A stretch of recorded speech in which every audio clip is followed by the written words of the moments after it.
భారతీయ తత్వశాస్త్రంలో లౌకిక, అలౌకిక అంశాలతో పాటు ఆధునిక శాస్త్రాలు కూడా ఉన్నాయన్నారు మాజీ ఉపరాష్ట్రపతి వెంకయ్యనాయుడు. ఆచార్య నాగార్జునుడు, ఆది శంకరాచార్యులు, బుద్ధుడు, పోతులూరి వీర బ్రహ్మేంద్రస్వామి, వేమన వంటి వారు భారతీయ తత్వానికి మూల పురుషులుగా ఆయన అభివర్ణించారు. తర్వాత కాలంలో జిడ్డు కృష్ణమూర్తి, సర్వేపల్లి రాధాకృష్ణ, సచ్చిదానందమూర్తి భారత తత్వశాస్త్రాన్ని విశ్వవ్యాప్తం చేశారని కొనియాడారు.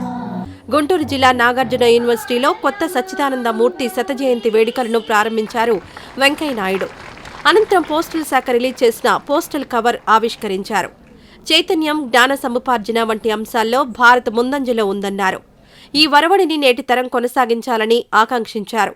ఈ కార్యక్రమంలో అవనిగడ్డ శాసనసభ్యులు మండలి బుద్ధప్రసాద్, కైకలూరు శాసనసభ్యులు Kamineni Srinivasarao, professor KS Chalam, professor Ashok Ohara, Alapati Raja తదితరులు పాల్గొన్నారు. భారతీయ తత్వశాస్త్రంలో అటు లౌకిక ఇటు అలౌకిక చింతనలు ఎన్నో ఉన్నాయి.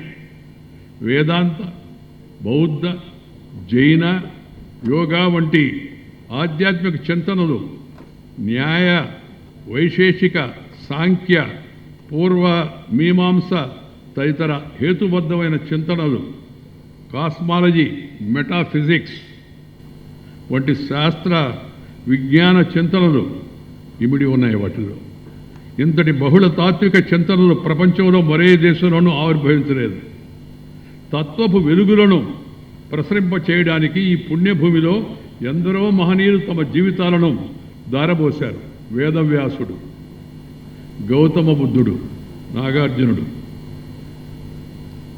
అనేక మంది మహనీయులు వేల సంవత్సరాల కిందట చైతన్యాన్ని, తత్వాన్ని మనకు బోధించారు. ఆచార్య నాగార్జునుడు, ఆది శంకరాచార్యుల వారు తమ దైన చింతనతో సమాజాన్ని ముందుకు తీసుకెళ్లారు. శ్రీ రామకృష్ణ పరమహంస, శ్రీ స్వామి వివేకానంద వంటి మహనీయులు తత్వబోధనలో మేటిగా నిలిచారు. మనకు తెలిసిన కాలంలో తాత్వికతను పామరుల చెంతకు తీసుకెళ్లడంలోనూ ఎంతోమంది మహనీయులు కృషి చేశారు.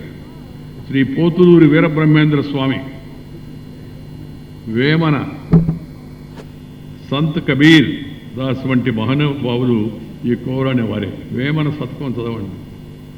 అద్భుతమైన ప్రాపంచిక పరిజ్ఞానం, తత్వచింతన దాంట్లో ఇమిడి ఉంది. చాలా సాధారణంగా ఉంటుంది. వేమన గారు చెప్పినట్టే ఇదంతా కూడా. ఇలాంటి మహనీయులు ఎంతోమంది జన్మించారు. ప్రతి చోట కూడా ఉన్నారు స్థానికులు. కూడా అందరి పేరు మనం ఇప్పుడు చెప్పలేము.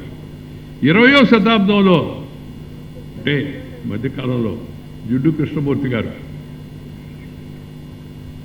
డాక్టర్ సర్వేపల్లి రాధాకృష్ణ గారు, ఆ తర్వాత భారతీయ తత్వశాస్త్రాన్ని విశ్వవ్యాప్తం చేసిన గొప్ప జ్ఞాని కొత్త సచ్చిదానందమూర్తి గారు.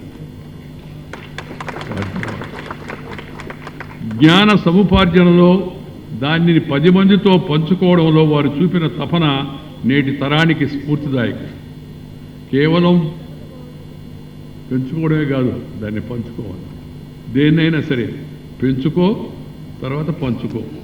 పెంచుకోకుండా పంచుకుంటే పంచుకోవడం మిగలదు. ఆ విషయాన్ని గుర్తుపెట్టుకోవాలి.